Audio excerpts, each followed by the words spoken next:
आए तो यहाँ की जनता का धन्यवाद, मुख्यमंत्री का धन्यवाद कि बड़ी जीत के साथ में बंगाल में तीसरी बार मुख्यमंत्री बने और हमें उम्मीद है कि जो यहाँ के फार्मर्स की समस्या होगी उसका समाधान होगा और जो भारत सरकार से जो प्रॉब्लम है उसके लिए चिट्ठी लिखी जाएगी और विपक्ष को इकट्ठा करके जो और प्रॉब्लम है उसके साथ में एक कोऑर्डिनेशन बना के पूरा जो वहाँ पे मूवमेंट चला हुआ है उसको सपोर्ट करेंगे और जो हमारा 3 कानून है जो आंदोलन दिल्ली में चला हुआ है उसकी सपोर्ट जैसे पहले यहाँ से हो रही थी इसी तरह से दोबारा भी आश्वासन दिया कि हम पूरा फॉरवर्ड मूवमेंट के साथ में हैं, तो इनका धन्यवाद करते हैं। और हम बंगाल को एक जो मॉडल स्टेट है उसकी तरह पे बंगाल काम करें, जो यहाँ की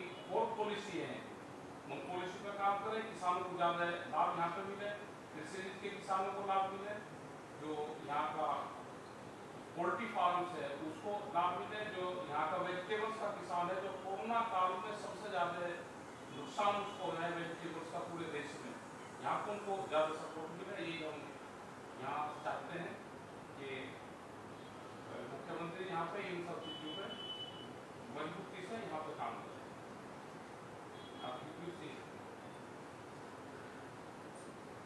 ये जो अभी आज का हमारा उद्देश्य है,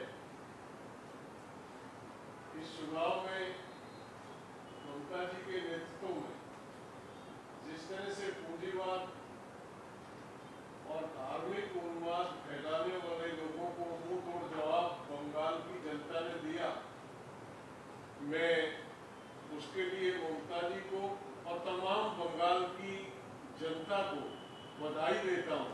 पूरे देश की नजर बंगाल की तरफ थी। जो वातावरण बना हुआ था, जिस तरह से ये पूंजीवादी ताकतें बंगाल को ध्वस्त करने के लिए तमाम तरह के हथकंडे अपना रही थी, पूरा देश, बंगाल नहीं पूरा देश चिंतित था। पूरे देश की नजरें बंगाल पे लगी थी और नजरें ही नहीं लगी थी, पूरे देश ने प्रार्थना की बंगाल में कि इस पूंजीवाद का नाश हो बंगाल में और एक बड़ी राह इस देश को दिखे। वो लोगों की दुआ कबूल हुई। बंगाल के लोगों ने ममता जी के नेतृत्व में उनको करारा जवाब दिया, ध्वस्त किया। और हमारा ये मानना, जिस तरह का वातावरण आज पिछले 7 साल से देश में बना, जो देश विकसित देशों की श्रेणी में जाने के लिए अपनी लड़ाई लड़ रहा था, आज वो देश विकासशील नहीं रहा है, वो पिछड़े देशों की श्रेणी में भी नीचे, बहुत नीचे उसका नंबर आ गया। ये हमारी तरक्की है 7 साल की। 7 साल में जितने सरकारी उपकरण थे एक एक करके निपटा दिए गए। अब आखिर में उन्होंने कृषि पे प्रहार किया इन 3 कानूनों के माध्यम से।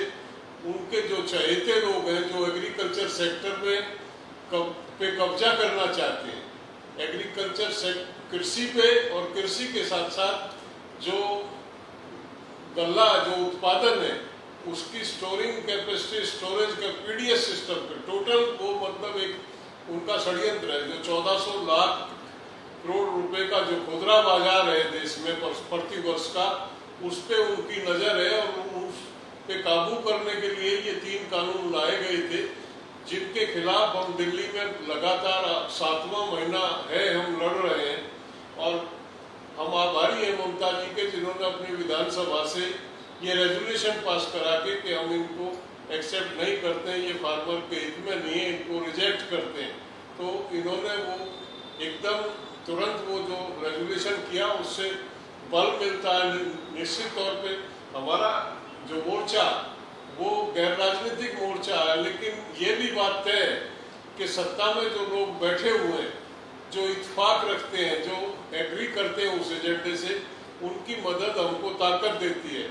अनेक राज्यों ने इसमें हमारा समर्थन किया है और हम जिन्होंने नहीं किया उनसे भी आज इस प्रेस के माध्यम से अपील करना चाहते हैं। अब समय है, जो चूक जाएगा वो रह जाएगा, वो पिछड़ जाएगा। ये किसान आंदोलन आज किसी राज्य विशेष या क्षेत्र विशेष का आंदोलन नहीं है, ये पूरे देश के गरीब किसान का, मजदूर का, और मैं सही मायने में कहूँ तो ये दूसरी संपूर्ण क्रांति की शुरुआत 1974 में जो 5 जून को जयप्रकाश जी के माध्यम से एक संपूर्ण क्रांति की शुरुआत की गई थी, उसी तरह की ये दूसरी संपूर्ण क्रांति की शुरुआत किसान मोर्चे के माध्यम से। ये केवल कृषि कानूनों को और कृषि क्षेत्र को बचाने के लिए नहीं है। आज तमाम सेक्टर, चाहे वो इंडस्ट्री है, चाहे वो गवर्नमेंट सर्विस के लोग हैं जिनकी छटनी हो रही है, चाहे बेरोजगार नौजवान है, तमाम लोग आके मोर्चे पे हमसे संपर्क करते हैं और आग्रह करते हैं कि हर वर्ग आपके साथ है। ये हर वर्ग की लड़ाई है। आने वाले भविष्य में ये लड़ाई एक बड़ा रूप लेगी और वही संपूर्ण क्रांति की जो शुरुआत 1974 में हुई थी, ये दोबारा से वो एक शुरुआत होगी और एक सत्ता परिवर्तन और व्यवस्था परिवर्तन इस देश में इस क्रांति के माध्यम से होगा, ऐसा हमारा मानना।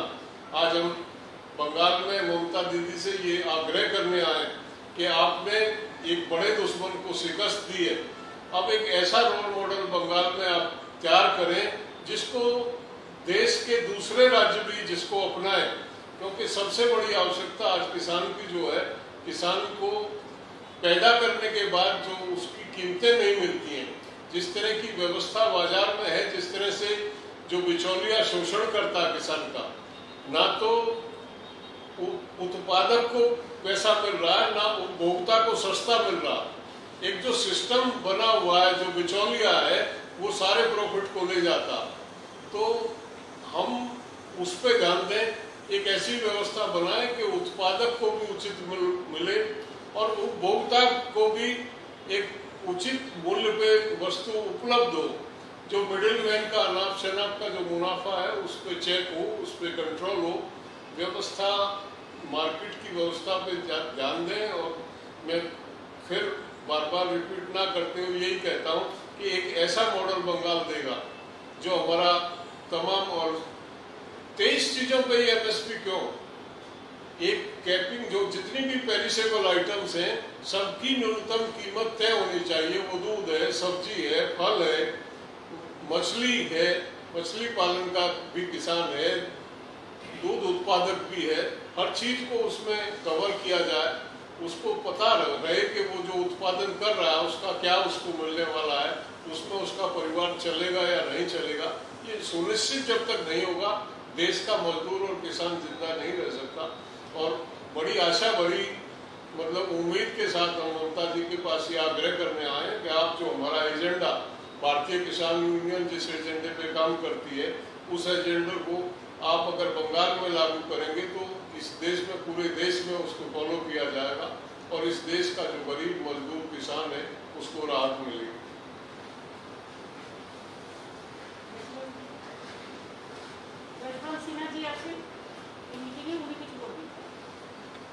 देखिए, एक मैं आप लोगों से कहना चाहता था वाइडर पर्सपेक्टिव में कि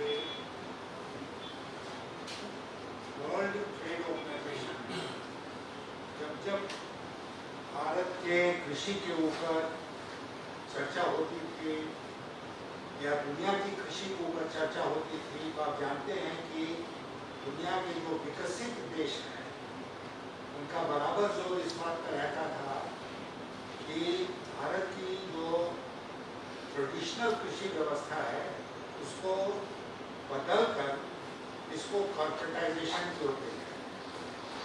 और भारत सरकार का लगातार यही प्रयास था कि इसको हम लोग रोकें। और हम लोग का मुख्य आर्गुमेंट जो होता था वो ये होता था कि भारत में agriculture is not only a profession, एक पेशा नहीं है, it's a way of life. और आप किसानी को इस देश में समाप्त कर दो तो देश ही समाप्त हो जाएगा। इसलिए यहाँ के किसानी को, यहाँ के किसानों को, यहाँ की उस परंपरागत व्यवस्था को इम्प्रूवमेंट लगातार करते हुए बना के रखना।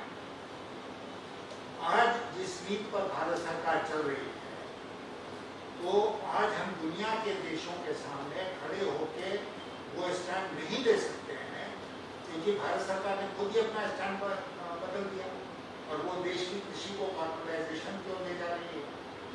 तो इसलिए इसको रोकना बहुत जरूरी है।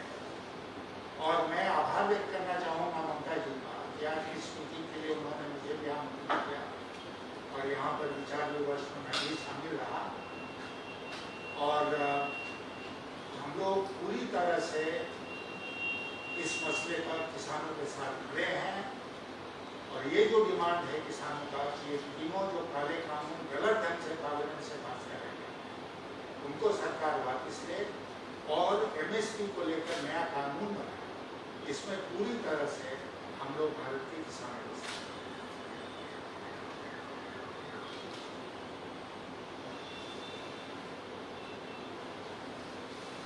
आपने सुना कि संघित किसान मोर्चा को नेता लोगों ने शिकायत जैन आदर्श जैन ऑलरेडी उन्होंने कहा और हमारा जसवंत सिन्हा जी भी बताया कि किसान का मूवमेंट के ऊपर में हम लोगों को पूरा सपोर्ट है। इसका सपोर्ट में हम असेंबली में रेजोल्यूशन करके भी उसको रिजेक्ट किया है और हमारा बराबर शुरुआत से हमारा एमपी टीम को हम भेजा था और हम भी 3-4 दफे भाषण भी दिया है उधर में। तो इसी के लिए हम जैसे किसान मूवमेंट बंगाल में आपको पता है कि हम सिंगूर मूवमेंट से शुरू किया था और 26 दिन हम हंगर स्ट्राइक भी किया था कि किसान का ज़मीन नहीं लेना चाहिए फोर्सफुली। अरे हम कानून बातिल किया था और अभी हमारा स्टेट में ही कानून है कि फोर्सफुली कोई लैंड नहीं लेना चाहिए, किसान का नहीं लेने देंगे। इसी के लिए हमारा कानून भी है, मॉडल है इंडिया का। तो इसी के लिए किसान मूवमेंट जैसा जारी है उसको हम लोग चाहते हैं जितना दिन तक उसको डिमांड ना फुलफिल हो इतना दिन तक वो लोगों को पूरा सपोर्ट करने के लिए हम लोग तैयार है। उन्होंने एक रिक्वेस्ट मेरे को किया कि अपोजिशन का जितना चीफ मिनिस्टर है सबको साथ बात करके अगर एक दिन वो लोगों का साथ भी हम लोग वर्चुअल कॉन्फ्रेंस एक साथ में मिल के कर सकती हूँ। और उन्होंने उसका जो प्लेटफॉर्म है उसका नीचे में एक प्लेटफॉर्म बनाएगा, वो प्लेटफॉर्म में हम लोगों को भी आमंत्रित किया है जाने के लिए। हम लोगों ने कोविड थोड़ा डाउन होने के बाद इसका बारे में चर्चा करेंगे, लेकिन हम जरूर चीफ मिनिस्टर लोगों ने जो हमारा दोस्त है हम लोगों ने बात करेंगे कि इसका जो मूवमेंट चल रहा है इसी के बारे में हमारा सबका ओर से एक यूनिफॉर्म लेटर जाए, जैसे लोकसभा चुनाव का पहले लोकसभा आने का पहले वो लोगों को भी मदद मिले। यही बातचीत हुआ है। और कोविड से लेकर किसान और बेरोजगारी से लेकर इंडस्ट्री आज भूखा है हिंदुस्तान। इसको पॉलिसी के लिए भूखा पॉलिसी के लिए ऐसा पॉलिसी बना दिया, फोर्सफुली सब बिल कानून पास करके लेता है और ऐसा ऐसा कानून बनाते हैं जिसमें आज इंडस्ट्री सफर कर रहे हैं। आज इवन कोविड जो मेडिसिन इक्विपमेंट्स उसमें भी जीएसटी ले रहा है। किसान का मूवमेंट 7 महीने से चल रहा है, आज जनवरी महीने से कोई बात भी नहीं किया है लोगों का साथ। क्यों नहीं किया है? ये लोग तो हमारा देश का ही आदमी है। बात करना क्या मुश्किल होता है? बात करके अगर 3 बिल वापस ले तो क्या होता है? जो किसान नहीं मानते हैं तो किसान के ऊपर उसको छपा देने का, फोर्सफुली इम्प्लीमेंट करने का तो कोई कारण नहीं होता है। तो इसी के लिए हमारा भी मांग है किसान का 3 बिल विड्रॉ करे। दूसरी बात यह है कि इसको गलत पॉलिसी के लिए कोविड में बहुत सारे आदमी मर गया। हमारा 18 to 45 ईयर्स जो हमारा एम्प्लॉय यंग जनरेशन है, मिडिल एज जनरेशन है, बहुत सारे मर गया। और अभी भी कब आएगा, कैसे आएगा, डिस्ट्रीब्यूशन क्या करेगा मेरे को पता नहीं है। अभी भी कहते हैं कि 25% प्राइवेट को जो देंगे वो भी हम डायरेक्ट सेंट्रल से देंगे। क्यों डायरेक्ट सेंट्रल से देंगे? अगर स्टेट गवर्नमेंट फेडरल सिस्टम में स्टेट का health it is a joint subject, लेकिन स्टेट का ही सबको इम्प्लीमेंट करना पड़ता। टीका अगर देना पड़ता है तो स्टेट को ही देना पड़ता है। तो इसमें उन्होंने क्यों प्राइवेट सेक्टर को देंगे? उनका नहीं होना चाहिए। स्टेट को डिवाइड करने के लिए, स्टेट का पॉलिसी को डिवाइड करने के लिए एक कोविड पॉलिसी हम लोग को पता ही भी नहीं है अभी तक, गाइडलाइंस भी पता नहीं है अभी तक क्या कर रहा है। एक दिन जा रहा है और डेड बॉडी उत्तर प्रदेश से भसा दे रहा है और नदी में चलता है डेड बॉडी। हमारा भी बंगाल में डेड बॉडी मिला, बिहार में बहुत सारे मिला, कोई ध्यान ही नहीं है कितना डेड बॉडी नदी में उतार दिया, गंगा में उतार दिया। ऐसा कोई ऐसे देश चल सकता है? तो इसी के लिए 7 साल में जो बीजेपी ने जो राज चलाया वो खाली खबरदारी करने के लिए, जबरदस्ती करने के लिए, जो काला कानून है काला कानून के ले आने के लिए, किसान को हत्या करने के लिए, इंडस्ट्री को बंद करने के लिए, बेरोजगारी बढ़ाने के लिए, कोविड से लेकर किसान तक पूरा आज हिंदुस्तान आज धुक रहा है। इसी के लिए हम लोग भी चाहेंगे कि किसान का मूवमेंट स्ट्रांग हो। अनएम्प्लॉयड का यूथ का बहुत सारे नौकरी चला गया। सेंट्रल गवर्नमेंट को एम्प्लॉयज़ का अभी काम का भरोसा नहीं है, इंडस्ट्री की भी इनकम नहीं है।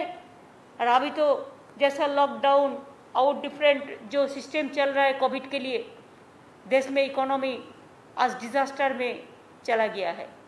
एक तो natural disaster we are facing और एक political disaster we are facing. कोई नहीं कुछ बोलता है तो उसको ऊपर एजेंसी लगा देता है, यही तो है उसका काम, और कोई काम नहीं है। ऑफिसर को भी डराता है, ऑफिसर को लिए भी कानून बना दिया कि उन्होंने कोई लिखने भी नहीं सकता है, कोई पुस्तक भी नहीं ले सकता है, कोई बोल भी नहीं सकता है। बोली में भी बंद कर दिया, जैसे नोटबंदी किया था अभी बोली बंदी कर दिया, बोली भी बंद कर दिया। ऐसे तो नहीं चल सकता। India is a democratic country, तो इंडिया को डेमोक्रेसी लोकतंत्र को रक्षा करने के लिए जो भी होना है, हम अपोजिशन जितना भी है सबको रिक्वेस्ट करने चाहूँगी। और बीजेपी का भी बहुत सारे पुराने लोग हैं जो पुराने घराना का आदमी है, आज जो नौजवान भी बीजेपी में चला गया था मोदी को देख के, वो लोगों को वापस आके एक कट्टा होके हिंदुस्तान को बचाने के लिए, हिंदुस्तान के तैयार करने के लिए, किसान को बचाने के लिए, यूथ को बचाने के लिए, मजदूर को बचाने के लिए, सबको इकट्ठा होने के लिए हमारा मिनती रहेगा। और 100 हर चीफ मिनिस्टर एक साथ में हो, फेडरल स्ट्रक्चर में स्टेट गवर्नमेंट का भी एक यूनियन होना चाहिए, जो यूनियन में एक साथ में मिलके अगर कोई स्टेट को ये लोग हैरेस करे तो और सब स्टेट मिलके उसको फाइट करे। यही मेरे को बोलना है। हमारा बहुत बहुत धन्यवाद है कि बहुत दूर से टिकिया जी अनादर लोग ये लोगों ने आया है इधर में। पार्टी का जनरल सेक्रेटरी भी बताया, तो आपका नाम थोड़ा बोल दीजिए ना। विवेक जुद्ध जनरल सेक्रेटरी भारतीय जनता संयुक्त मोर्चा का, तो मैंने उसको भी, हमारा बंगाल का भी लड़का है, उधर में भी लास्ट पे बैठे हैं, सबको मैं स्वागत किया है। और बंगाल का जो भी हमारा सपोर्ट चाहिए हम देने के लिए तैयार हैं।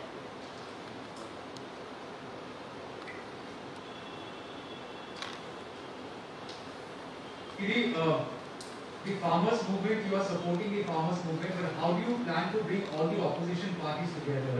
And now that Mr. Rakesh Tikait has come and met you, is it an additional responsibility for you to take the entire charge? Are you willing to lead the entire opposition plan against the farmers?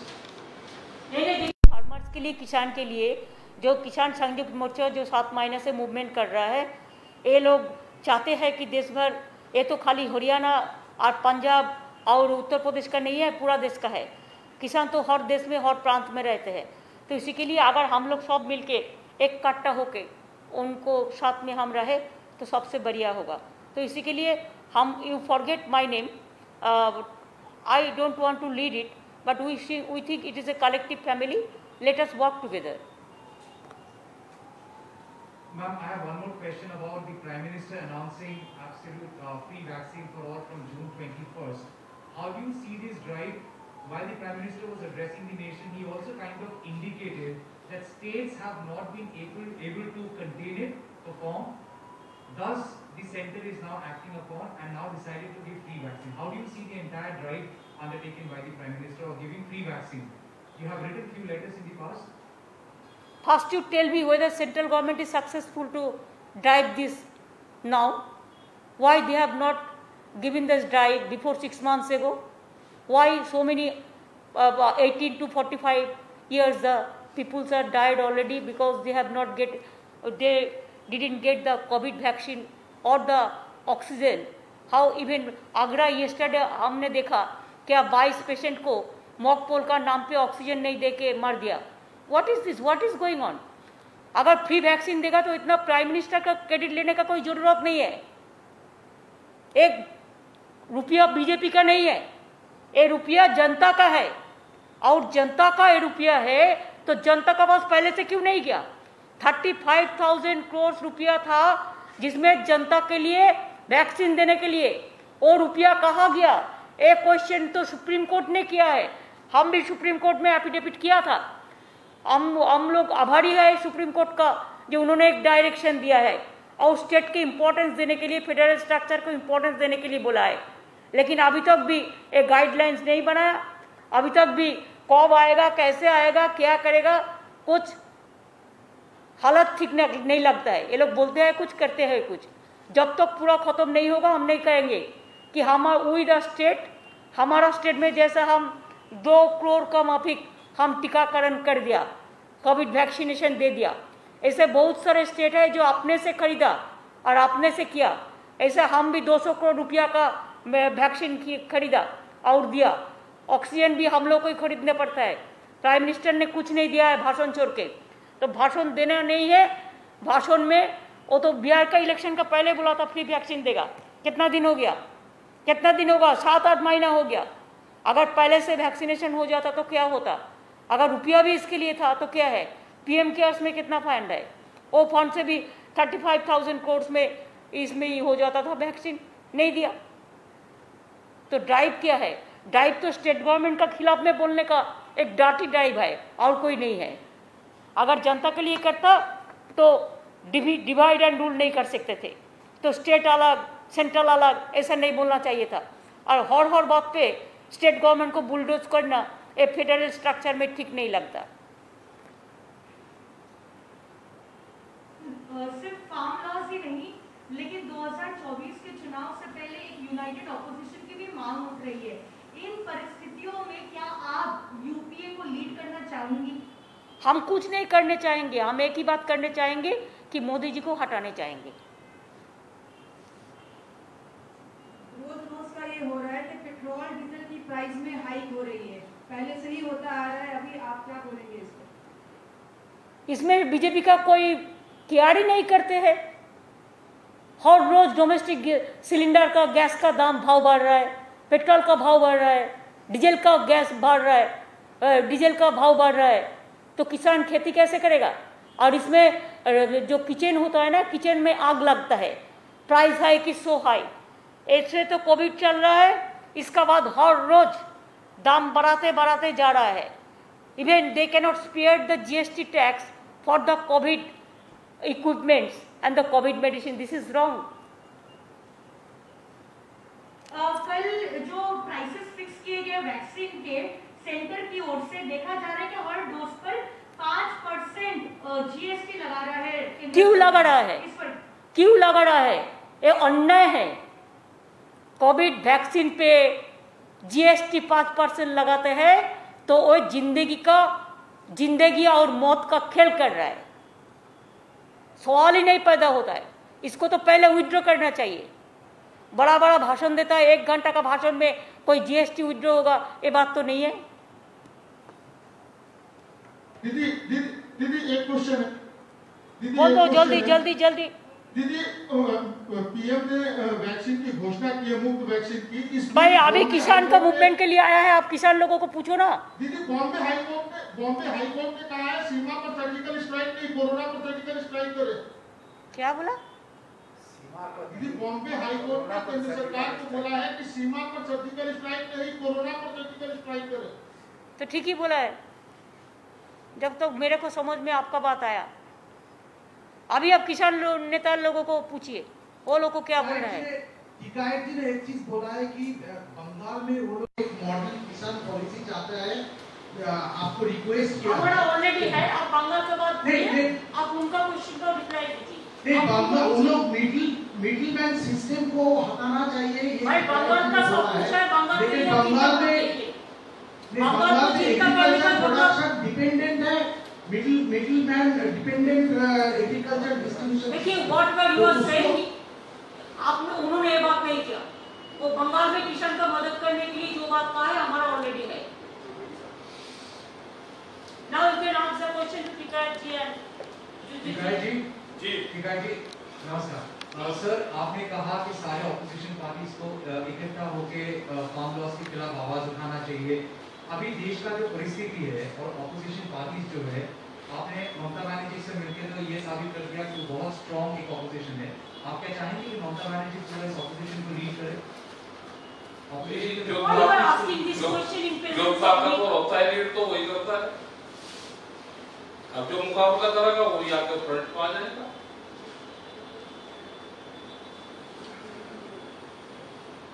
Sir कुछ सुनाई नहीं दे रहा फिर से। मैं ये कह रहा कि ताकतवर अपनी जगह अपने आप बना लगता है। पहले इकट्ठे हो जाए सब। ममता बनर्जी भी ताकत के साथ में लड़ी है ना, सबके सामने है।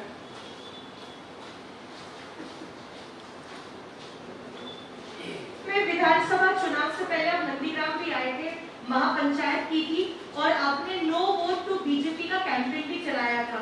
सामने कुछ और राज्यों में चुनाव है, यूपी में भी है, क्या आपका ऑर्गेनाइजेशन वहां भी जाएगा और फिर एक बार ये मुहिम छेड़ेगा वहां पे कि बीजेपी को वोट नहीं दिया जाए?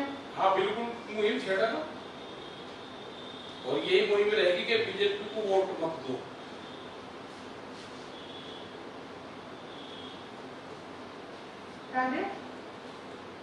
बोल दिया ना, बोल दिया बीजेपी को वोट ना दो। बीजेपी ने देश का नुकसान किया है।